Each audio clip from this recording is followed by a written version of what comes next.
ক্যান্সারের সাথে লড়াই করছেন পরিবারের একমাত্র উপার্জনক্ষম ব্যক্তি। তার অসুস্থতায় যেন ভেঙে পড়েছে পুরো পরিবার। আমার সংসারের দায়িত্ব তো শুধু আমারই ঘাড়ে ছিল। প্রচন্ড কাজকাম করাতে একদিন আমার হঠাৎ করে ক্যান্সার ধরা পড়লো। ক্যান্সার ধরা পড়াতে তখন থেকে আর আমি চলতে পারি না। যে বয়সে মা বাবা সহ পুরো পরিবারের হাল ধরার কথা, সেই বয়সে মা বাবার কাঁধেই ভর করে চলছেন তিনি। বমি আসে, প্রচন্ড বমি আসে। যখন বমি আসে তখন আমার জীবন যাওয়া ভাব। নজির আহমেদের ঘরে নেমে এসেছে এক অন্ধকার। ক্যান্সারের মতো মরণ ব্যাধি গ্রাস করেছে তার ছোট ছেলে বেলাল হোসেনকে। ডাক্তার বলল এত কম বয়সে প্রথমতেই আমার ক্যান্সার ধরা পড়ছে। আমার এই ভাই আমার বাবা মাকে দেখে এবং আমাকেও দেখে। আমার এই ভাইয়ের সাথেই সমস্ত সংসার চলে। আজ আমার ভাই 9 মাস থেকে বিছানায় পড়ে আছে, হাঁটাচলাও করতে পারে হালকাভাবে।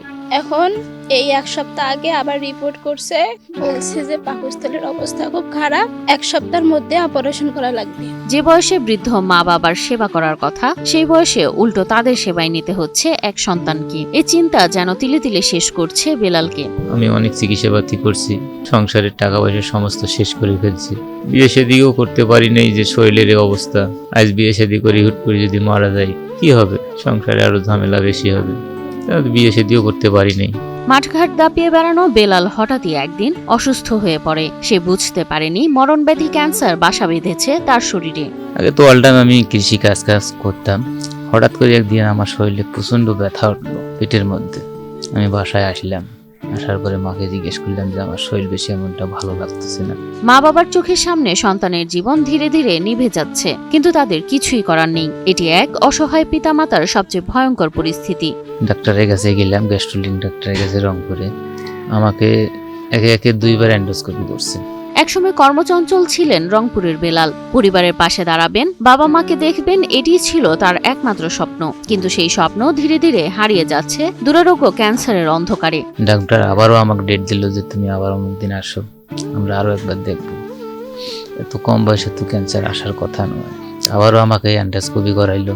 করার পরে দেখলো যে একই রেজাল্ট আসছে। পরিবারের সদস্যরা বলছেন বেলালের চিকিৎসার খরচ এখন তাদের নাগালের বাইরে। দ্রুত অপারেশন না হলে হয়তো বেলালকে আর বাঁচানো যাবে না।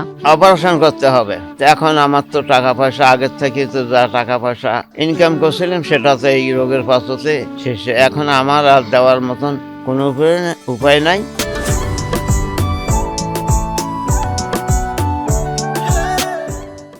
বেলালের অসুস্থতায় বাবা মা বোন সবার জীবন থমকে আছে। অভাব আর কষ্টের জীবন যুদ্ধে তারা হেরে যাচ্ছেন প্রতিটি মুহূর্তে।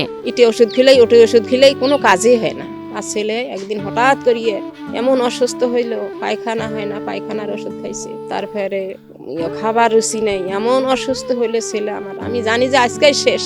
বিত্তবানদের সহায়তা পেলে হয়তো আবার নতুন করে বাঁচতে শিখবে বেলাল। হয়তো আবারও মা বাবাকে নিয়ে সুখে দিন পার করবে সে। দেশবাসীর কাছে আমি দোয়া চাই, যারা সচ্ছল আছেন তারা একটু সহযোগিতার হাত আমার পাশে বাড়িয়ে দেবেন।